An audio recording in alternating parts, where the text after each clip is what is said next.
Ramogi Jwang machiegni kendo weche manyien mag ang'ich welo. Ng'anyo mar lakteche pod dhi nyime tok winjruok tamre kendo e kind sirkal kod riwruok mar lakteche mar KMPDU. E romo manobago koda kamiti motisi ni the whole of the nation approach manotimore nyaka chuny otieno, ywaruok ma kagi kacha noneno ka jokanyo chopo e nomono jokanyo chopo e winjruok. KMPDU podi onyono kar tiende ni ng'anyo no podi dhi nyime ka giseyo sirkal kuom rem keto kokgi e samo winjore gi chope kare winjruok ma gibedo godo kod lakteche. Sinfros Okinda leronwa mathoth. Ng'anyo mar lakteche ochopo odiechienge mar 52 kawuono kaneno ni en ng'anyo ma pod biro kawo ndalo buora. Jokanyo mar riwruog lakteche mar KMPDU onyono kar tiendgi ni ok gibidokie tich ngang' ka giseyo sirkal kuom remo keto samo winjore chope winjruoge ma gisebedo godo. Romo manobagi otieno manyoro gi geno mar tieko ng'anyo ne orem bedo kod winjruok makare. We already have a document that was negotiated until the wee hours of the morning. It was initiated by both lawyers. It dealt with all the issues on our side as COG. On the matters of national government, they were also addressed. We negotiated on 8 issues, and today we've not differed in most of them, except for things that they call timelines, which they say do not have any monetary consequences. However, we are at a loss why we will not have signing today, but instead postpone to Monday. So we said, fine, if you can discuss this issue of interns. You always said you gave us 18 issues out of 19. Now, show us these things. When will they be implemented? They say it can't be discussed. So it was a matter of question. You either do it or do it. And if not, there's no meeting. Ande kamano bedo tok twak e kind sirkal kod lakteche nitiere kod achiedh nade ka sirkal wacho ni mane winjruok ma gisebedo godo kod lakteche. Kata kamano lakteche wacho ni mano mana winjruok mohiu ma pod kogoe kogno. There are gains within this document. We don't deny that they have not gotten everything that they ask for. But even when you go before God, there are answers that he gives. He will tell you no to some he will say yes, and to others he will say wait. And therefore, whenever you go to a negotiating table, you can never take a hard stand. It must always be a give and take. Looking at the suffering that is with our people,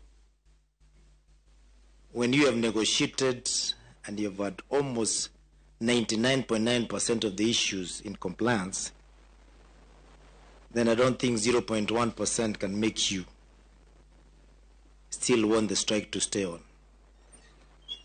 We had initially said that we will not victimize the doctors who have been on strike. We still remain committed to the cause. However, it is not possible to stay like that forever. You can't tell us that doctors don't have medical insurance and therefore the government will provide medical insurance. We ask you when. Then you say they will provide. We don't say you'll promote doctors and we ask you when will you do it. You say we'll commence in one month. So we'll commence in 1 month after for 2 years or when. They can't give that direction.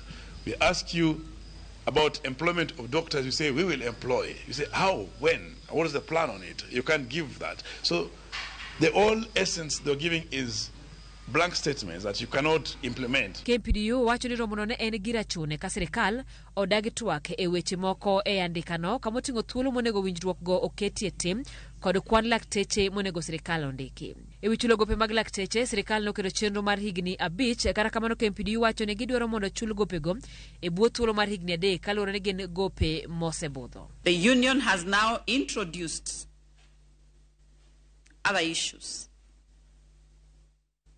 but we want to remain on the narrow path of compliance. So this evening, I'm going to sign on behalf of the Ministry of Health in compliance with the order, so that then whatever document we sign can be deposited in court as directed, that whatever is signed must be deposited by 9:30 a.m. on Monday. On Monday, as we are depositing our signed agreement, the county and the ministry, we are going to ask and request the judge to allow us to take any necessary measure and action to ensure that the lives and the welfare of our Kenyans is assured. As much as we are told them that these things need a timeline, they don't feel that part of it. And that's the problem you've had before, because you have engagements with government and then they put blanket statements over issues which can never be implemented and can never be followed up. For example, we talked about payment of basic salary arrears by the counties. The counties say they will pay upon receiving these funds from a national government. This can take 5 years. This can take 10 years. This can take 20 years. Because it has taken 7 years for them not acting on it totally. Kata obedo ni winjruok makare ne okobedo, komiti motisi ni the whole of the nation approach mochung' lo sirkal mamaro kod sirkane mag gwenge nogoyo kogi oboke no magiwacho ni gibiro tere doho chieng' wuok tich kaka ne doho ochikogi. Korka korgi KMPDU bende wacho ni gin bende gibiro goyo kogi oboke machielo moting'o dwachgi kendo tero e doho chieng' wuok tich onogo kaka dwachgi magidwar mondo tim kapok gidok e tich. Simfros Okinda, Ramogi TV.